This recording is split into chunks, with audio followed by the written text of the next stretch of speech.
y ahora Daniel Lizárraga, antes con Aristegui, bueno, él fue reportero, un gran periodista de Proceso, escritor, pero hoy como director editorial de Mexicanos contra la Corrupción. Daniel, ¿cuál es tu valoración de lo que ocurrió y que está indignando a nivel nacional el espionaje que dado a conocer por The New York Times y que Presidencia dice no hay pruebas? ¿Cómo estás, estimado? Buenos días. ¿Qué tal? ¿Cómo estás? Buenos días para ti y todo el auditorio. Sí, me parece algo pues sorprendente y como tú dices, que de alguna manera lo intuíamos, lo sabíamos, pero creo que el trabajo, si quieres ahora pasamos a lo que dice Presidencia, es importante porque lograron conectar los vínculos que existen entre un software que usa el nombre de Pegasus y que solo se vende a gobiernos, subrayo, solo se vende a gobiernos, y encontré que emitió los mensajes que recibimos algunos periodistas, es decir, se hicieron un trabajo técnico para vincular los mensajes con ese software, y bueno, en esa medida está claro también que ese software lo ha adquirido diversas instancias del gobierno mexicano, como la PGR y el CISEN. Entonces, bueno, yo no entiendo cómo dice la PGR que no es cierto, si no fue México o el gobierno de México, pues solamente que haya sido el de Sudáfrica, y no entiendo cómo para qué. El problema de esto es que, digamos, no solamente, y algo que a mí me ha inquietado mucho desde que los colegas de New York Times me buscaron para mostrarme las pruebas, es que no es solamente el hecho de que tú te sientas como ya nos hemos sentido tú, yo, muchos reporteros, es que te hayas sentido seguido, amenazado. Digamos que entre comillas eso pudiera ser relativamente lo de menos. Creo que hay algo mucho más importante, que es el tema de que quizá físicamente no nos puedan hacer nada a nosotros o no quieran hacernos nada a nosotros, vamos a suponerlo, pero que en realidad lo que quieren es ver quién te ha dado información. Y eso me parece muy grave porque puede pasarme a mí, a ti, a cualquier colega que nos escuche que de repente gane una exclusiva y lo único que quieran es saber quién le dio la información para intimidar a sus fuentes. Es como un asunto de secarte, ¿sabes? De dejarte sin información, y eso atenta contra pues el derecho que tenemos toda la ciudadanía de ser informados. Eso me parece verdaderamente delicado y grave, y además pues quién, como dijo Carmen ayer en la rueda de prensa, quién no nos dice que a el estimado y querido Javier Valdés lo espiaron antes de asesinarlo. Es entonces, dices, contra las fuentes, es ubicar a fuentes de información, ubicar el origen del mensajero, o Daniel, lo que nos tendría en esto. Sí, eso pudiera ser.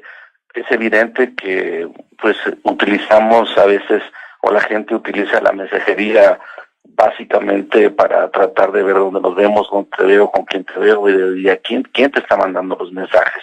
Es difícil, preguntémonos, porque a veces alguien te da una información, publicas algo y de repente no es que les pase algo, simplemente no te vuelven a buscar, no te vuelven a decir nada y pareciera que se los ha tragado la tierra.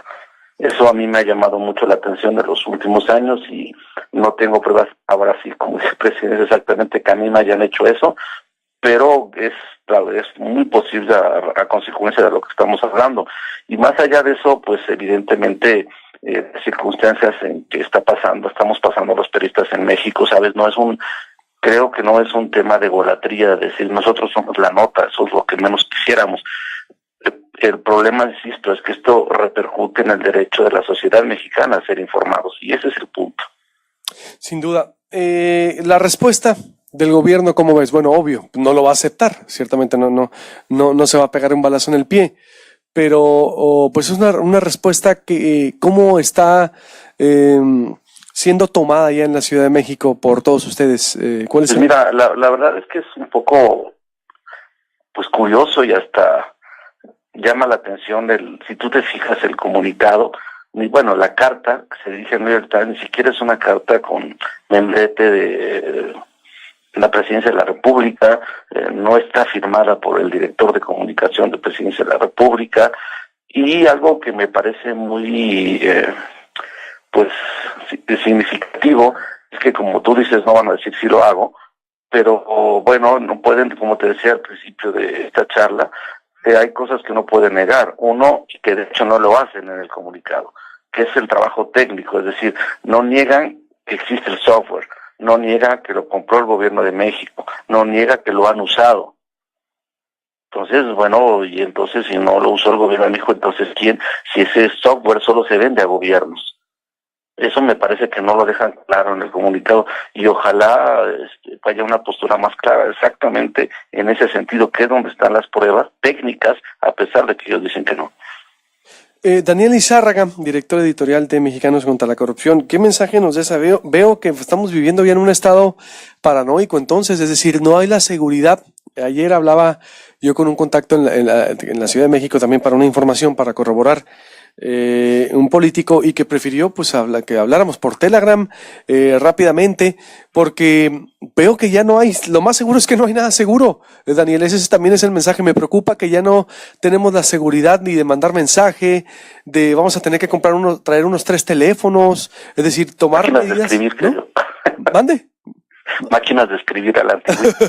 Yo creo que sí vamos a tener que volver a la máquina de escribir. Es decir, digo, me preocupa ya, eso ya ocurrió por fortuna, digo, es decir, estamos platicando, ustedes, es decir, son periodistas muy visibles, que el Estado mexicano si hiciera algo, y es lo que yo platicaba con Carmen la semana pasada ahí en la Ciudad de México, la ventaja de estar allá es que por lo menos se tienen más, Daniel, es decir, en ese sentido, pero me preocupa el nivel de espionaje que estamos llegando en el país, y con la era de la información donde todo se da a conocer, donde no hay límites, pues ¿qué vamos a hacer, Daniel? Porque obvio, Yo creo que tenemos que encontrar, como lo hemos hecho toda la vida, la forma de seguir andando.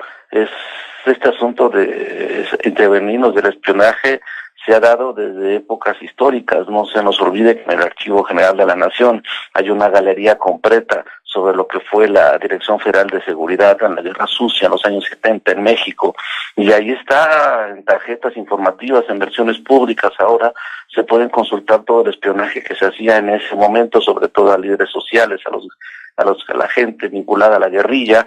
Y es una práctica que ha hecho el Estado y que ha hecho el gobierno desde muchos años atrás, sobre todo los viejos priistas, y que ahora, bueno, no necesitan a lo mejor infiltrar a un policía en un movimiento, porque ahora tienen tecnología para hacerlo. Esa es digamos que es donde estriba la información, y eternamente hemos peleado y luchado contra eso, y seguramente lo vamos a hacer porque pues aquí estamos y no nos podemos mover, y no nos quieren mover además, no podemos. No se trata de tener héroes, pero sí de seguir informando hasta donde nos sea posible, y hasta donde no pongamos en riesgo nuestra propia vida, y también, insisto, la de nuestras propias fuentes. Pero entonces es cuidarnos, Daniel, es decir, es tomar medidas de seguridad cibernética también, por ejemplo. Sí, yo creo que sí, es muy importante que cada vez seamos más capaces de entender, y por lo menos que les cueste un poco más de trabajo y de tiempo en lo que nosotros publicamos, entender de qué va la cosa. Yo creo que una clave sería quizá que puedan saber el tema, ¿sabes? Pero no la profundidad de lo que vamos a tener. Eso pudiera ayudarnos un poco. Totalmente de acuerdo. Te agradezco mucho, Daniel Lizárraga, director editorial de Mexicanos contra la Corrupción, y nos mantenemos en contacto. Muy buenos días. Hasta luego, un abrazo. Un abrazo.